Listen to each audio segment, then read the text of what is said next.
Welcome to food festival channel. నేను మీ లక్ష్మిని. ఈ వీడియోలో పుచ్చకాయతో చాలా సింపుల్గా రెండు ఇంగ్రీడియంట్స్ని వాడి ఐస్ క్రీమ్ని ఇంట్లోనే ఎలా తయారు చేసుకోవాలి అని చెప్పని మీతో షేర్ చేస్తున్నాను. వీడియోని ఎక్కడా స్కిప్ చేయకుండా లాస్ట్ వరకు చూడండి. అప్పుడే మీరు ఈ పుచ్చకాయ ఐస్ క్రీమ్ని పర్ఫెక్ట్గా తయారు చేసుకోగలుగుతారు. ఇలాంటి మరిన్ని వంటకాల కోసం మన ఫుడ్ ఫెస్టివల్ ఛానల్ని సబ్స్క్రైబ్ చేసుకోండి. ఈ పుచ్చకాయ ఐస్ క్రీమ్ని తయారు చేసుకోవటానికి మీడియం సైజులో ఉన్న ఒక పుచ్చకాయని మధ్య భాగానికి కట్ చేసుకోండి. దీనిలో ఒక భాగాన్ని మాత్రమే మనం ఐస్ క్రీమ్ తయారీకి వాడుతున్నాము.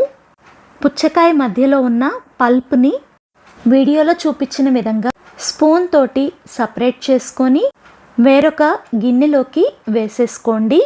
పల్ప్ అంతా కూడా నీట్గా తీసుకున్న తర్వాత దానిలో ఉన్న ఇత్తనాలని సపరేట్ చేసుకోండి. ఈ ఇత్తనాలతో ఐస్ క్రీమ్ తయారు చేసుకుంటే అంత బాగుండదు.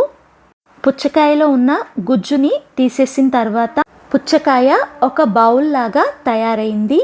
ఒక్కొక్క పుచ్చకాయ అనేది తీయగా ఉంటుంది, ఒక్కొక్కటి చప్పగా ఉంటుంది. కాబట్టి ఈ పుచ్చకాయ ముక్కల్ని మిక్సీ జార్లోకి వేసుకున్న తర్వాత పుచ్చకాయ తీపి ప్రకారం పంచదారని ఎక్కువ తక్కువ వేసుకోవచ్చు. ఈ పుచ్చకాయ తీయగా ఉంది కాబట్టి 6 స్పూన్ల పంచదార పట్టింది.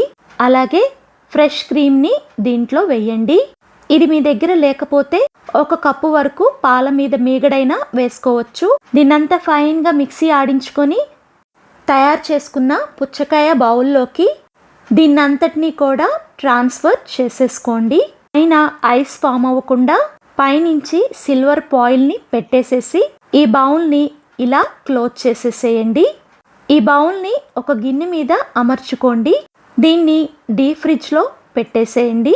అలా గిన్నె మీద పెట్టడం వల్ల పుచ్చకాయ దొర్లకుండా ఉంటుంది. 8 గంటలు లేదా ఒక రాత్రంతా దీన్ని డీప్ ఫ్రిడ్జ్లో పెట్టేసి వదిలేయండి. పుచ్చకాయ ఐస్ క్రీమ్ పర్ఫెక్ట్గా రెడీ అయిపోతుంది. నేను ఇక్కడ మీకు నెక్స్ట్ డే మార్నింగ్ చూపిస్తున్నాను. చూడండి పుచ్చకాయ ఐస్ క్రీమ్ ఎంత పర్ఫెక్ట్గా రెడీ అయిందో. దీన్ని కట్ చేయటం కొంచెం కష్టమే అనిపించింది, కానీ టేస్ట్ మాత్రం అదిరిపోయింది.